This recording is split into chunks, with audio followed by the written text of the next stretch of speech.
Hello foodies, welcome to ஹிந்துஜாஸ்புக். இன்றைக்கி நம்ம கிச்சனில் என்ன சமைக்க போகிறோம்னா, நவராத்திரி தீபாவளின்னு ஃபெஸ்டிவல் வரப்போகுது இல்லையா, அதனால் டிஃப்ரெண்ட்டாக சூப்பரான ஒரு ஸ்வீட் ரெசிபி தான் செய்ய போகிறோம். அது என்னதுன்னா சாக்லேட் கேசரி. எப்பயும் போல் கேசரி செய்யாமல் ஒரு முறை இந்த மாதிரி வித்தியாசமாக செஞ்சு பாருங்கள், ரொம்பவே சூப்பராக இருக்கும். இந்த ஸ்வீட் ரெசிபி சட்டுன்னு 10 நிமிஷத்தில் செஞ்சு முடிச்சிடலாம். வீடியோக்குள்ளே போகிறதுக்கு முன்னாடி என்னோடய சேனலை புதுசாக பார்க்குறவங்க கீழே இருக்கிற ரெட் கலர் சப்ஸ்கிரைப் பட்டனை மறக்காமல் ப்ரெஸ் பண்ணிவிடுங்க. கூடவே பக்கத்தில் இருக்கிற பெல் ஐக்கானும் கிளிக் பண்ணுங்கள். இந்த சாக்லேட் கேசரி செய்கிறதுக்கு ஒரு பேனோ இல்லை பாத்திரமோ எடுத்துக்கோங்க. அதில் 2 கப் அளவு பால் சேர்த்துக்கலாம். லைட்டாக பால் சூடாகி வந்ததும் இதில் ஹெர்ஷஸ் கொக்கோ பவுடர், ஸ்வீட் இல்லாதது, ஒரு 1/2 கப் அளவு ஜல்லித்து சேர்த்துருக்கேன். இதை எந்தவித கட்டியும் இல்லாமல் நல்லா கலந்து விடணும். இந்த கொக்கோ பவுடர் 100% பியூரானது. இதை நான் ஆன்லைனில் வாங்கினது. அந்த லிங்க்கை உங்களுக்கு நான் கீழே இருக்கிற டிஸ்கிரிப்ஷன் பாக்ஸில் கொடுக்குறேன், நீங்கள் ஆர்டர் பண்ணி வாங்கிக்கலாம். இன்னொரு ஆப்ஷனாக கொக்கோ பவுடருக்கு பதிலாக டைரி மில்க் சாக்லேட் இருக்குது இல்லையா, அதை கூட நீங்கள் இந்த பாலில் சேர்த்து சமைச்சிக்கலாம். அதுவுமே இன்னும் ரொம்ப ரொம்ப சுவையாக இருக்கும். பால் நல்லா கொதித்து வந்துடுச்சு. இப்போது ஸ்டவ் ஆஃப் பண்ணிடலாம். அடுத்ததாக ஒரு நான்ஸ்டிக் பேன் எடுத்துக்கிட்டு இதில் ஒரு 2 டேபிள் ஸ்பூன் அளவு நெய் சேர்த்துக்கலாம். நெய் நல்லா உருகி வந்ததுமே 1 கப் அளவு ரவையை இதில் சேர்த்து நல்லா கலந்து விடணும்.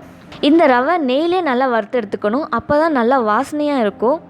1 கப்பு ரவைக்கு 5 to 6 பேர் அளவு சர்வ் பண்ணுற மாதிரி அளவு வரும்.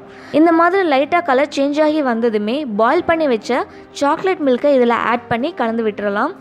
எங்கேயுமே கட்டி இல்லாமல் நல்லா கலந்து விடுங்க, இல்லைன்னா சாப்பிடும்போது கட்டி கட்டியாக இருந்தாக்கா சாப்பிட நல்லா இருக்காது. இதை நல்லா கலந்து விட்ட பிறகு திரும்பவும் 1 கப் அளவு பால் இதில் கொஞ்சம் கொஞ்சமாக ஆட் பண்ணி கலந்து விடணும். ஏன்னா 1 கப் அளவு ரவைக்கு 2 கப்பு சாக்லேட் மில்க் பத்தாது, அதனால் எக்ஸ்ட்ராவாக 1 கப் அளவு நம்ம பால் சேர்த்துருக்கோம். ஸோ ஆக மொத்தம் டோட்டலும் நம்ம 3 கப்பு பால் இதில் சேர்த்து சமைச்சிருக்கோம். இப்போ கேசரிக்கு தேவையான அளவு சர்க்கரையை இதில் சேர்த்துக்கலாம். நான் ஒரு 1/2 கப் அளவு ப்ரௌன் சுகர் ஆட் பண்ணியிருக்கேன். நீங்கள் நார்மலாக வீட்டில் யூஸ் பண்ணுற சுகரோ இல்லை வெல்லமோ கூட சேர்த்து சமைச்சிக்கலாம். கலந்து விடும்போதே அப்பப்போ நடுவில் ஒரு 1/2 ஸ்பூன் அளவு நெய் சேர்த்து கலந்து விடுங்க. நெய் சேர்த்து சமைக்கும்போது நல்ல வாசனையாகவும் டேஸ்ட்டாகவும் இருக்கும் கேசரி. இப்போ பாருங்கள், சர்க்கரையெல்லாம் நல்லா மெல்ட் ஆகி வந்துடுச்சு. இந்த ஸ்டேஜில் ஒரு 1/2 ஸ்பூன் அளவு ஏலக்காய் பொடியை தூவி விட்டு நல்லா கலந்து விட்டுறலாம். இப்போ பாருங்கள், நெய்யெல்லாம் தனியாக பிரிஞ்சு கேசரி பதத்துக்கு வந்துடுச்சு. கடைசியாக இதில் நெய்யில் வறுத்து வச்ச பாதாமும் முந்திரியும் இதில் சேர்த்து கலந்து விட்டுறலாம். உங்களுக்கு பிடிச்ச ட்ரை நட்ஸ் எதுவாக இருந்தாலும் ஆட் பண்ணிக்கோங்க. இந்த கேசரி அப்படியே சாக்லேட் சுவையில் செம்மையாக இருக்கும். சுட சுட நம்மளோட சூப்பரான சாக்லேட் கேசரி ரெடி பண்ணியாச்சு. குழந்தைங்க கூட இதை ரொம்பவே விரும்பி சாப்பிடுவாங்க. இந்த வருஷம் நவராத்திரிக்கு எல்லாருக்குமே இந்த ஸ்வீட்டை செஞ்சு கொடுத்து அசத்துங்க. கண்டிப்பாக எல்லோரும் ட்ரை பண்ணி பார்த்துட்டு எப்படி இருந்ததுன்னு கமெண்ட் செக்ஷனில் சொல்லுங்கள்.